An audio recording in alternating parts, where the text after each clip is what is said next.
Konnichiwa minasan, o genki desu ka? Kumusta po mga kababayan at welcome sa aking channel.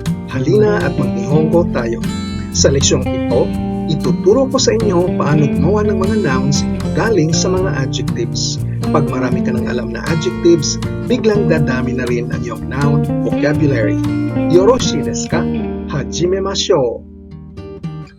Sa leksyong ito, ating tutukan paano gumawa ng mga nouns o meshi galing sa mga adjectives o keiyoshi. Ang formula dito ay kung i-adjective, ang katapusang i ay gawing sa. At may mga i-adjective din na ang i ay gawing mi at maging noun na rin. Para naman sa mga na-adjectives na grammatically ay mga nouns na ilaglag lang ang na at maging noun na at meron ding ilaglag ang na at palitan ng sa. At sa ikalawang parte, titingnan natin paano bumuo ng mga adjectives galing sa mga nouns.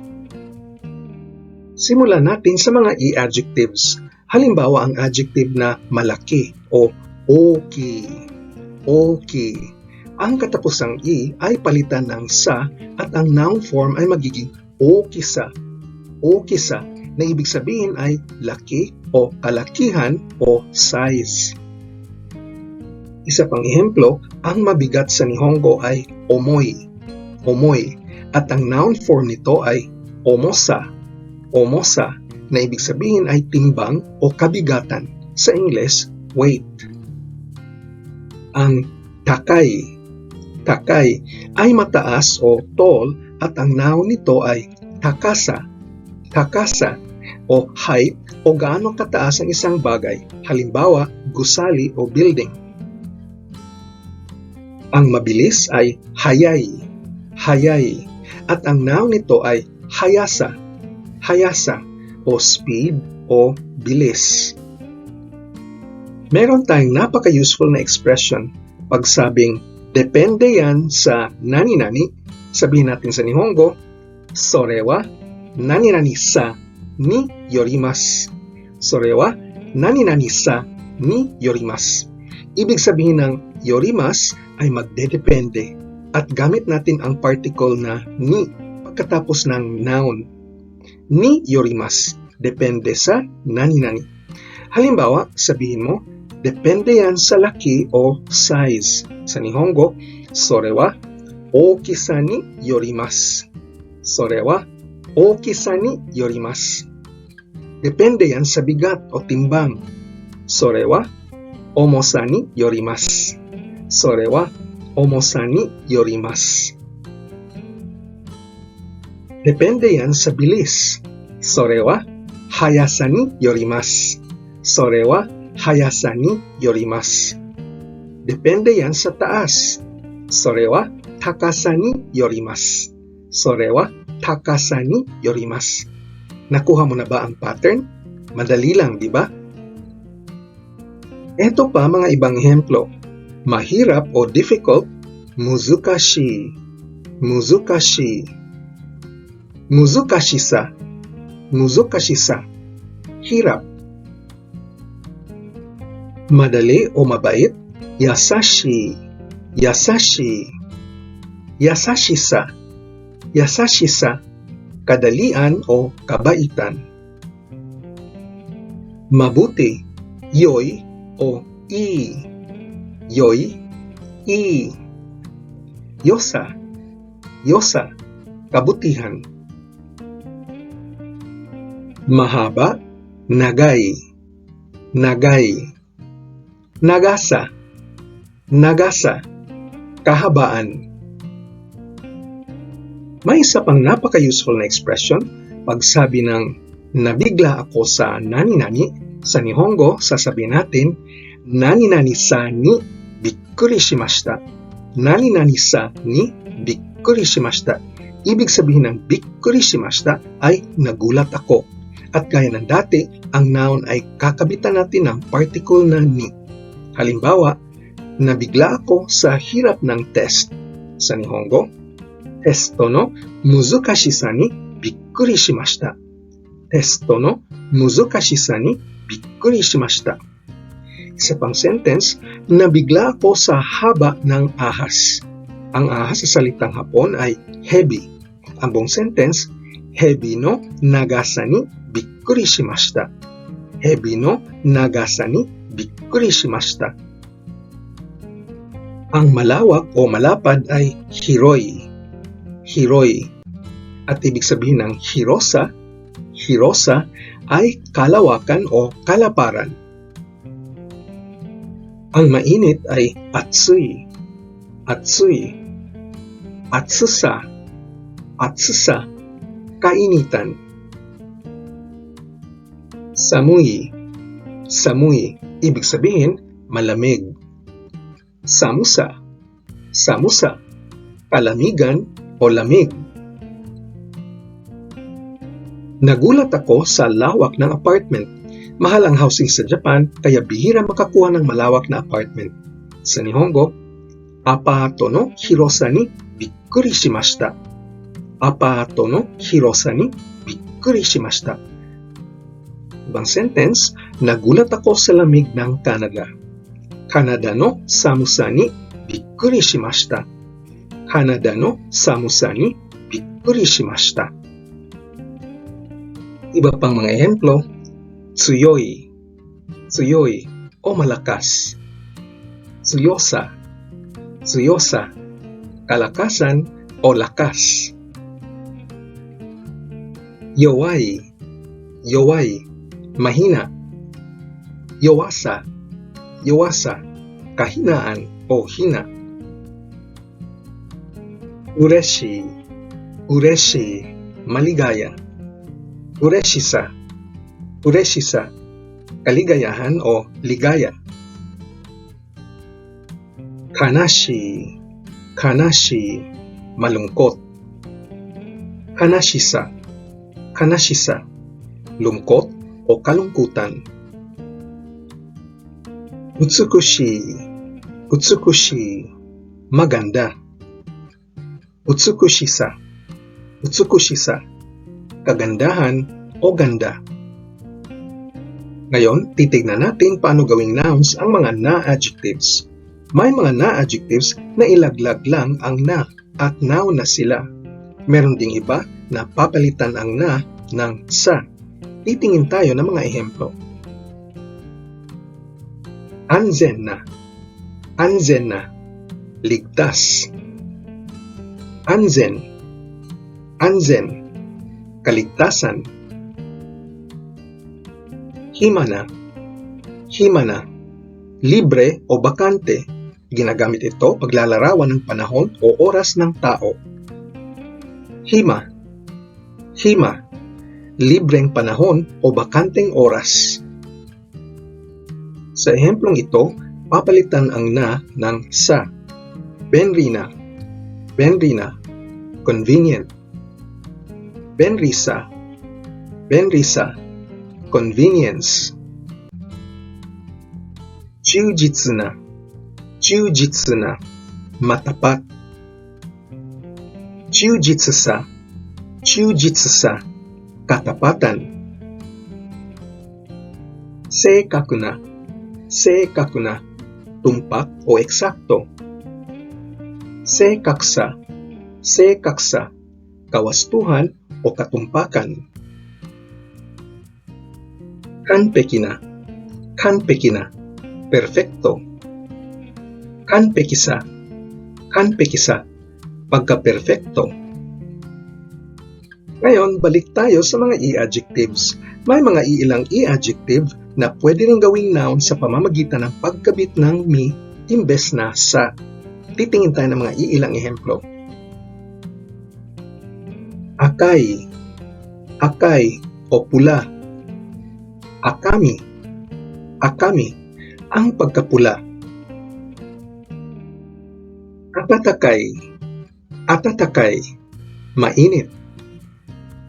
Atatakami, atatakami, ang pagkamainit. Halimbawa, ang weather ng Pilipinas. Amai, amai, matamis. Amami, amami, ang pagkamatamis. Kurushi, kurushi, masakit. Kurushimi, kurushimi, ang pagkamasakit. Kanashi, kanashi, malungkot. Kanashimi, kanashimi, kalungkutan o lungkot. Itai, itai, masakit. Itami, itami, kirot o pagkamasakit. Tanoshi, tanoshi, nakakaaliw. Tanoshimi, tanoshimi, aliwan o pagkamaaliw. Ngayon, ang susunod na parte ng ating leksyon ay para lamang ito sa mga kulay. Ang mga pangkaraniwang kulay ay pwedeng sabihin bilang adjective at saka bilang noun. Ang adjective ay isang e-adjective na siyempre nagtatapos sa e. Pero ang noun version ay nabuo sa paglaglag ng e. Titingin tayo ng mga ilang ehemplo. Shiroi, shiroi, puti bilang adjective na naglalarawan ng isang bagay na maputi. At ang noun nito ay shiro, shiro. Halimbawa, ang kulay puti, shiro. Kuroi, kuroi, maitim. At ang noun ay kuro, kuro. Halimbawa, ang kulay itim, kuro. Akai, akai, mapula. Noun ay aka, aka o ang kulay pula. Kiroi, kiroi, madilaw. Ang noun nito ay kiro, kiro o ang kulay dilaw. Aoi, aoi o maasul. Ang noun nito ay ao, ao o ang kulay asul. Ngayon sa Japan lang ito, yung tawag nila sa green traffic light ay aoi shingo, aoi shingo o kaya ao shingo, ao shingo. Ewan ko kung paano nagiging blue ang green na traffic signal, pero ganun ang tawag niyan sa Japan. Bale ngayon, para sa mga kulay, may choice ka kung gagamit ka ng adjective o noun para sa paglalarawan ng mga bagay. Halimbawa, pulang kotse. Sa Nihongo, pwede mong sabihin, akai kuruma, akai kuruma. Kung adjective ang gagamitin mo, at kung noun naman, sabihin mong aka no kuruma, aka no kuruma. Dahil parehong noun ang aka at saka kuruma, gagamit tayo ng possessive particle na no sa gitna nila. Aka no kuruma o ang kotse sa pula o kotseng pula. Isa pang ehemplo, dilaw na bag. Pag adjective gagamitin, kiroi kaban, kiroi kaban. Pero pag noun gagamitin, kiro no kaban, kiro no kaban. May mga kulay na sa Nihongo ay palaging noun at walang adjective version. Halimbawa, ang kulay berde, ito ay midori iro, midori iro. Ang brown ay chairo, chairo. Ibig sabihin ng cha ay chaa, bale, kulay chaa o brown. Ang pink naman ay pinku iro, pinku iro. At ang pinku dahil galing sa Ingles ay sinusulat sa katakana. Ang kulay morado o purple ay papuru, papuru, na galing din sa salitang Ingles, kaya sa katakana din ito sinusulat. Ang orange ay orangey, orangey. Ang kulay gray ay gray, gray. At ang kulay lavender ay ravenda, ravenda. Lahat ito ay galing sa Ingles, kaya sa katakana sila sinusulat. May mga kulay na bilang nouns, kino-combine sa ibang nouns para bumuo ng mga compound words na di na kinakailangan ang particle na no sa gitna. Halimbawa, aozora, aozora, ang maasul na langit. Akashingo, akashingo, o pulang traffic light. At akadaikon, akadaikon, o pulang rabanos.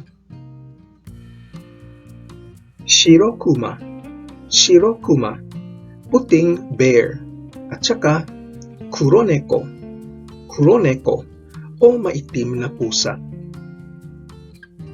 Ngayon, titignan natin paano gumawa ng adjective na galing sa mga nouns. Para nito, gagamitan natin ang noun ng suffix na oy.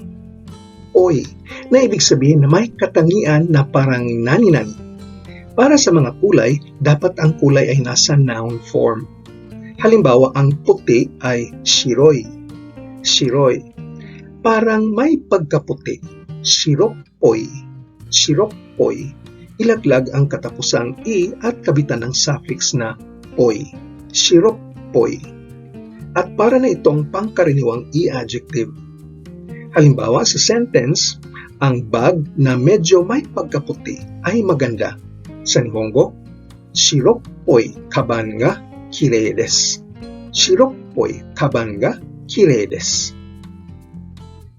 Para sa mga na-adjectives, ilaglag ang na at ikabit ang suffix na oy.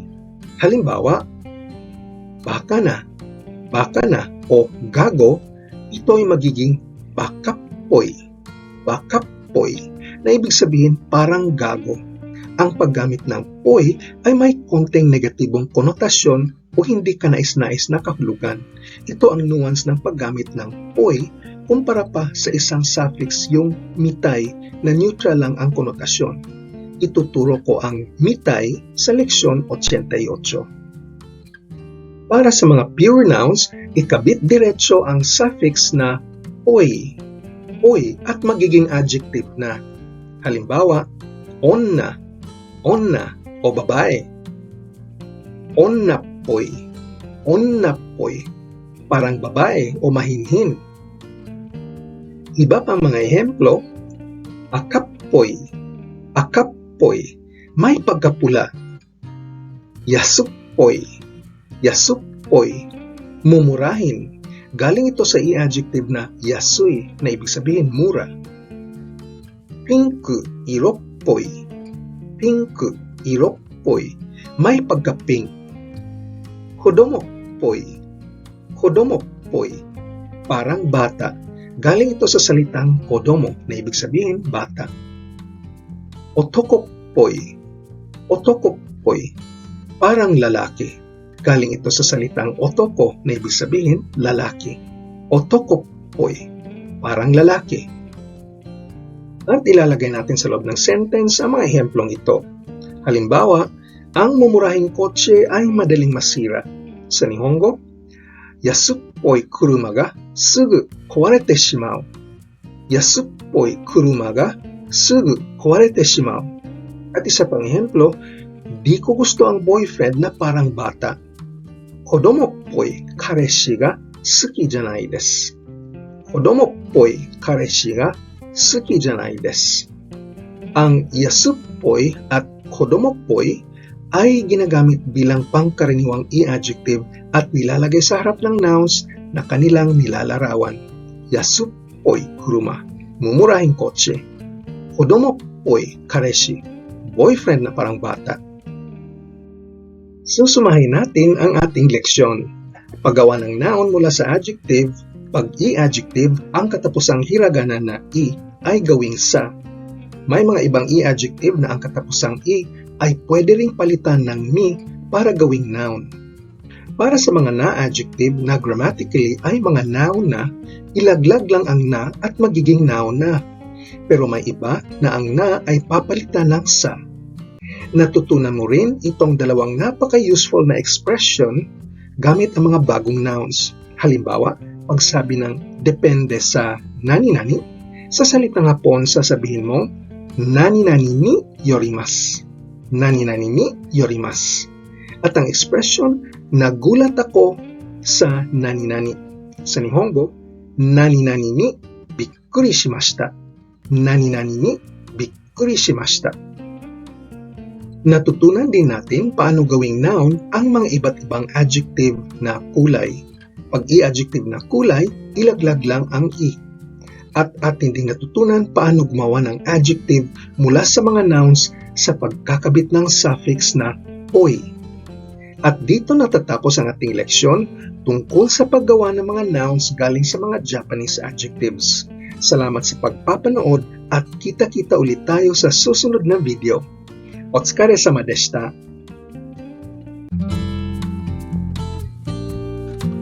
Kung seryoso kang maging fluent sa Nihongo, importante ang pagsasanay at pagpapractice araw-araw. Pag-aralin mabuti ang grammar at ang pagpaparami ng iyong bokabularyo. Ang aking Nihongo course dito sa YouTube magbibigay sa inyo ng malakas na pundasyon upang ang Japanese language skills ninyo mapabuti at mapalakas.